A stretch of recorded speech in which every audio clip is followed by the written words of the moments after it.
Hello. Welcome back to another solo podcast. By the time you're seeing this, it's probably been a while since my last solo podcast. I like to start off every show with my why, which is I want to inspire people, aka you guys, to invest in soul wealth. So not the classic wealth, which is your money, possessions, and achievements, but soul wealth, which is investing in your relationships and creating memories. What are people going to say about you when you die? That's like how I frame it. Today, we're going to get into how to have more wonder in your life. Wonder has become one of my favorite words in the last 6 months. A lot of credit due to some magicians I've met, but wonder is also kind of what kids have in their eyes, and we'll explain that later because honestly, I didn't really know what wonder was until I got really into it. But before that, I kind of want to just tell a quick story that happened to me. So over the past weekend, I filmed 2 podcasts with 2 of my best friends, both absolute bangers, just such good conversations. And I got home, I uploaded the files to my computer, and both of the times this microphone right here wasn't on. So it's just the camera internal audio and it sounds horrible. And I was like having such negative thoughts about it because I drove all the way up to LA, which is like 2.5 hours each way for me. So, and then I filmed these 2 podcasts, which was like another 2.5 hours, and drove home 2.5 hours. So I probably spent like 10 hours creating these podcasts and just horrible audio. And it was really like I was thinking very negatively. I was getting a lot of anxiety and a lot of I don't want to say depression, but I was pissed. I was angry. I was sad. I wish these podcasts had came out well. And then today, I have 2 of these microphones, one for myself and one for the guests. Then today, I was messing around with this dead cat, which is this thing, and one of the microphones just broke. It's just super dull, and now I have no microphone to interview other people. And my negative thought patterns were just kicking in. It went from 2 messed up podcasts to now my mic's broken to just feeling super anxious. How am I going to make this podcast go in the future? I'm on a strict schedule, to just feeling super upset as well. Just feeling mad at myself, angry, just a lot of negative emotions. And one of the things I realized is that almost everything in life is momentum. If you think negative things will keep happening to you. If you think positive things will keep happening to you. So I had work to do today, but I was like, I need 30 minutes alone with God. So I went outside, I sat, I prayed, I looked at nature, and all my negative feelings just went away. I was just sitting there looking at the world. And part of why I came to this conclusion is that I realized I'm here talking to you guys about soul wealth and I'm not living it because I'm literally letting my day get ruined by having 2 bad podcasts. It's I'm putting my worth in my work instead of in my soul and how I treat people. And also, when your mood gets ruined by your work, that pours out into your interactions with people, interactions with family. I just found myself upset talking to my parents because I'm thinking about my podcast being ruined, my mic being ruined. And when I sat outside with God and I just was in nature, I just realized how lucky I am. How lucky I am to even have $300 microphones like this. How lucky I am to even have cameras, to even live in a house in San Diego, to be surrounded by awesome friends and awesome family. And I let that soul wealth perspective overtake me, and yeah, I'm feeling good. I got to replace this mic. It might cost $200, and I'm fine with that. It's a mistake I made that I have to own, and I'm not going to let it ruin my day because my value is not in my work. It's not in my possessions, my microphones. My value is in my soul and how I treat people. So I don't want to let those situations affect my relationships and how I treat people. That was a little tangent I wasn't planning on doing for this podcast, but since it happened, I always want to be authentic and vulnerable, and I thought I would share it with you. Now, let's get into the topic of the day, how to have more wonder in your life. I wrote some notes over here that I'm going to glance at. So the first thing is why life is fast, but you should live it slow. Or that's kind of the message, is that life is fast, but you should live it slow. So let me explain that. Why is life fast? Life is fast for two reasons: perspective and responsibility. So simply by perspective, the older you get, the faster the years feel.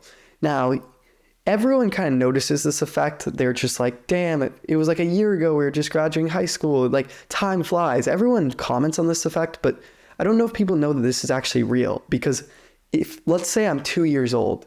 If I'm 2 years old, then 1 year is 50% of my life, and that's a long time. But if I'm 100 years old, then 1 year is 1% of my life, and that's a very fast time. So prospectively, each year is literally prospectively faster to yourself. And that's why as we grow up, each year feels faster. The second reason is responsibility. So as a kid, you have almost no responsibility. You can take time to smell the roses. You can hang out with your friends all day, play sports. You can pretty much do whatever you want as a kid because you have no responsibilities. Then, as you grow up, you slowly take on responsibilities. So the first responsibility you probably take on is your grades. I am now responsible for the grades I get. And then you take on maybe higher level grades in high school and college. And then you take on maybe paying for your apartment, some financial stuff, working a job. And then maybe you take on your health. You are now responsible for your health, your insurance, your car. And slowly, as you get older, you become responsible for each and every aspect of your own life. And this makes life really, really fast because responsibilities take up time. When you're a kid and your only responsibility is first grade math homework, that feels like a long time. Then when you get to college and your responsibility is homework, a job, paying off my car and everything, that feels like, it can feel like you have no time, and life gets really, really fast. And if you're someone like me, responsibilities make you anxious. You're like, I got to do this, I got to do this, I got to do this. And that combined with the perspective of that each year is faster than your last, life is fast. That is undeniable. Now, let me tell you why life is better lived slow. Sorry, I had to glance at my notes, and usually I would study my notes and I would think that, like, I think the professional thing to do is study your notes, but I've been so flustered by the events of today and I didn't want to push off recording this podcast that I'm just going for it. So first thing is that life is fast because of perspective and responsibility. The second thing is that life is better lived slow. So let me explain this. People might think this means like being lazy or doing nothing. That is not what living life slow means. Life is better lived slow, and here's why.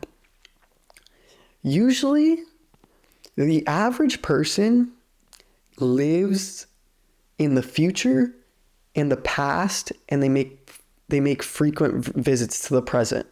What I mean by that is that a lot of people spend a lot of time thinking about their past. And when you live in your past, that leads to depression. So a lot of people will think, why did I do this? I can give you an example. Why didn't I check my mics before I recorded this podcast? Why did I treat that person that way? Why did my friends hate me in the past? The more and more you live in your past, that your thoughts are obsessing over what happened in the past, you will be depressed because you're going to think about events and scenarios that you literally can't change. All the horrible things I've done in my past, all the negative emotions someone felt toward me in my past, or bad things people did to me, I can't go and change those things. So if I think about those things, it's going to make me depressed, because a good friend of mine once told me depression is synonymous with hopelessness. So it's different from sadness. Sadness usually results when you lose something. So like maybe your dog dies, or you have a friend and they're leaving off to college. Sadness is a good thing because it means that something good left your life and you're now sad because of it. Depression, on the other hand, is synonymous with hopelessness. It means you feel like you have no reason to live. It feels like you're hopeless in changing that scenario. So when you live in your past, you literally cannot change anything about your past. So you will feel hopeless, and this will lead you to depression. On the other hand, which is what I struggle with more, is living in my future.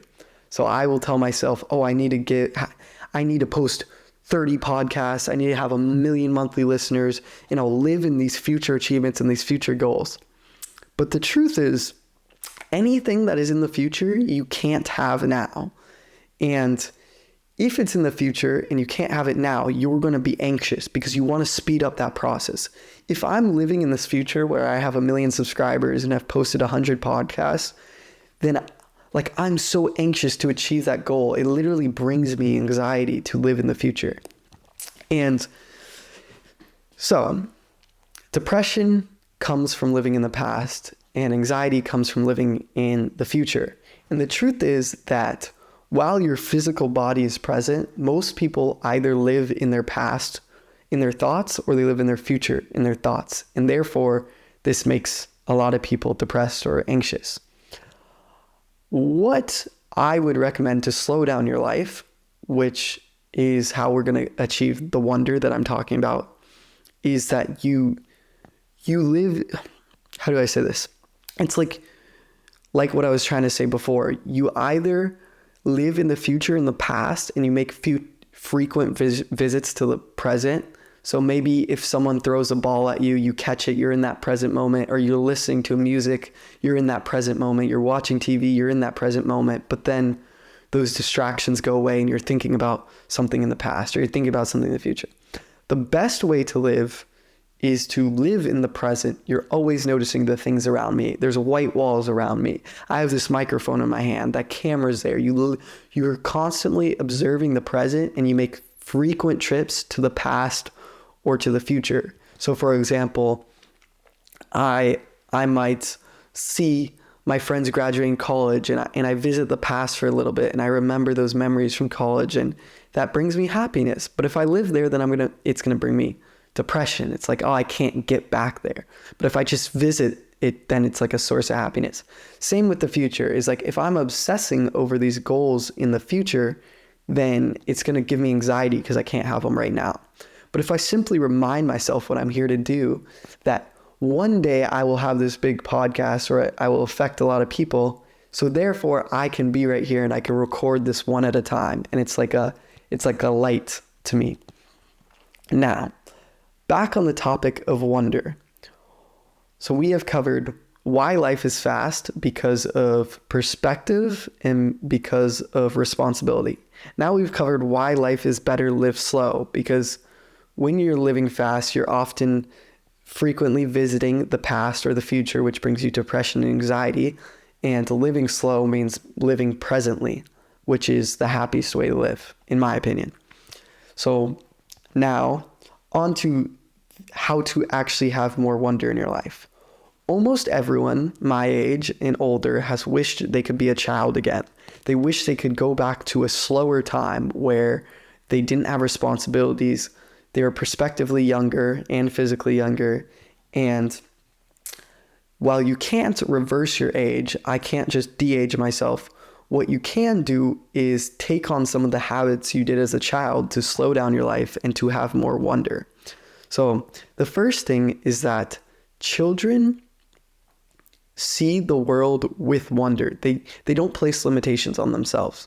So for example, I was enacting wonder when I started this podcast, because a lot of people might say, oh, I want to start a podcast, but I'm too deep in college and I have a job and I need to make money and the chances of me succeeding are almost zero. So therefore I'm not going to start a podcast. But it would be fun if I did, but I'm not going to because I'm too busy. Whereas a child, they're not worried about being busy. They're not worried if their podcast will succeed. They will just do it because it's fun. Oh, you're talking on a microphone? I want to talk on a microphone. I want my own podcast. Children they pursue things because they're fun, not because it will work or have ramifications. Children, on the other hand, or another example I like is that children see the world with wonder. Whereas like if I look at a tree, that is just a tree to me. It's like I'm just walking by a tree, cool.